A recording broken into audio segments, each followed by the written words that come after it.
Allahu Allahu Allahu Allah. Buat di benak kita sepintas tulisan lingkaran Allah, namanya Allah. Allah ini Tuhan kita, la ilaha illallah, tidak ada pencipta kecuali Dia. Yang menyembah selain Allah namanya kafir.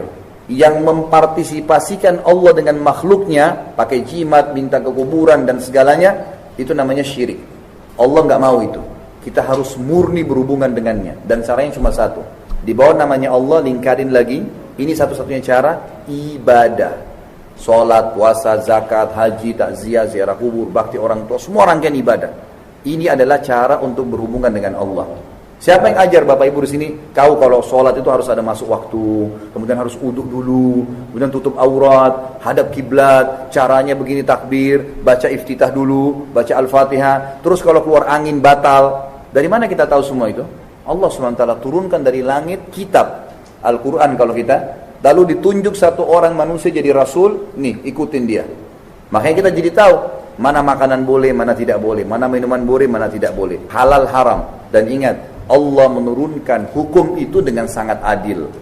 Jangan pernah nikmatin yang haram, karena kalau Allah haramkan sesuatu, Allah ganti dengan halal yang banyak. Misal, Allah haramkan babi, ya boleh makan babi ya, lalu dikasih gambarnya, babi itu seperti ini. Karena kadang-kadang ada orang tanya, Allah haramkan babi, kenapa Allah ciptakan? Ya kalau tidak diciptakan, cuma diharamkan, manusia nanti protes lagi. Ya Allah, babi kok haramkan tapi kami nggak tahu mukanya. Ini babi ya, mukanya begini, jangan makan, haram. Tapi Allah ganti.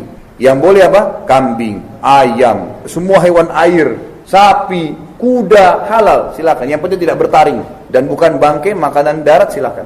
Ada gantinya. Allah haramkan khamar, minuman keras. Apa yang dihalalkan? Susu, madu, sirup, air putih, banyak gantinya. Allah haramkan zina, boleh nikah. Zina sama nikah bedanya 5 menit. Maksudnya apa? Kalimat akadnya. Coba kalau orang berzina, kebutuhan biologis, Allah mencipta kita sudah kasih. Laki-laki dan perempuan itu normal. Butuh ngobrol, butuh nyentuh, butuh cium, butuh meletakkan kemaluan. Itu fitrah Allah ciptakan, nggak bisa enggak. Tapi Allah ajarin caranya. Kalau ada orang melanggar, berzina, Allah katakan zina nggak boleh. Yang tidak akad nikah, begitu hamil perempuannya, apa yang terjadi? Dua-duanya malu, keluarganya malu, namanya rusak di masyarakat. Anak yang lahir nggak jelas statusnya. Ingat ya, kalau anak zina dalam Islam tidak ada penisbatan kepada pemilik sperma, bukan ayahnya itu. Tidak ada hak waris di antara mereka. Anda baca semua mazhab sama dalam Islam. Ini sudah disepakati. Tapi kalau dia menikah, cuma akad nikah. Walinya perempuan mengatakan, saya nikahkan kamu sama anak saya si fulana. Si laki-laki mengatakan, iya saya terima, biar gugup sah. Karena kalau Indonesia gugup sedikit disuruh ulangin, nggak ada. Bagaimana kalau dia memang dasarnya orangnya gugup, nggak bisa. Dan ingat, kalimat yang penting dalam akad nikah begini, saya nikahkan kamu sama anak saya fulana bin fulan, binti fulana. Kemudian dia bilang, saya terima nikahnya, sah sudah. Masalah diucapkan dengan mas kawin ini itu sunnah, pelengkap. Wajibnya saya terima, selesai. Kalau dia bilang saya terima nikahnya si fulan dengan mas kawin itu pelengkapnya, sah. Bayangkan cuma kalimat itu kurang dari 5 menit. Semua dunia tahu kalau dia masuk malam pertama pasti hubungan biologis enggak. Kalau hamil, istrinya dua-duanya senang, keluarganya senang, namanya harum di masyarakat. Anak yang lahir jelas statusnya. Lalu kenapa zina? Dan ingat, setelah menikah, kalau kita berzina itu dapat dosa setiap kali lakukan. Kalau setelah menikah, setiap berbuat biologis, cumbuan sama pasangan, pahalanya ada. Kata Nabi SAW dalam hadis Bukhari, di kemaluan kalian ada sedekah, ada pahala besar. Kata para sahabat, ya Rasulullah, kami gauli istri kami, dapat kenikmatan. Kami dapat pahala. Kata Nabi SAW, kalau kalian letakkan kemaluan kalian pada yang haram, zina, dapat dosa nggak? Dosa besar nggak? Sahabat mengatakan, iya ya Rasulullah. Kata Nabi SAW, begitu pula kalau kalian letakkan kemaluan kalian di yang halal, dapat pahala besar sesuai dengan kadar dosanya zina. Makanya kata ulama apa? Kalau orang pacaran haram sebelum nikah, sama syaitan dihiasi pasangannya itu, walaupun tidak sikat gigi mau dicium. Tapi kalau sudah jadi pasangan dibuat bosan, karena itu ibadah.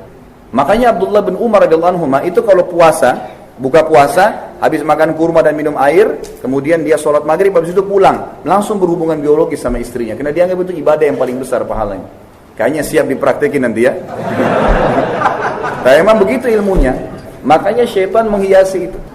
Bapak Ibu sekalian, ibadah ini agar diterima oleh Allah Subhanahu wa taala, salat, puasa, takziah, ziarah kubur segala, ada syaratnya. Syaratnya satu, mengikuti panduan tuntunan dari Allah. Itu ada bukunya, Al-Quran dan Sunnah. Jangan pernah ibadah yang tidak diikuti dengan tuntunan. Tak boleh, nggak diterima. Harus waktu sholat maghrib, harus masuk maghrib dulu baru bisa. Jumlahnya 3. Kalau ada orang bilang, saya mau sholat maghrib tapi jam 5 sore, nggak diterima. Ada orang sholat maghrib 3, saya mau 5 rakaat, nggak diterima. Harus ikuti panduan. Makanya siapapun ustadz, kiai, habib atau siapapun menjelaskan kepada anda di depan ada sebuah hukum, jangan ragu tanya, ustadz, kiai, habib, ada dalilnya nggak? Ada ayatnya nggak? Ada hadis Nabi nggak yang tuntun? Kalau ada kerjain, kalau nggak ada tinggalin. Karena harus seperti itu. Gini, teman-teman kan kerja di perusahaan nih. Kalau perusahaan anda ini, saya kasih contoh rasional supaya mudah difahami.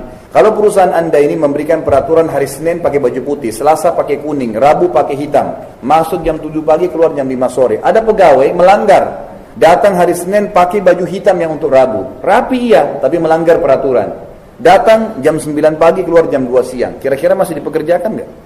Diberhentikan. Itu baru peraturan manusia yang tidak dipatuhi. Bagaimana peraturannya Allah?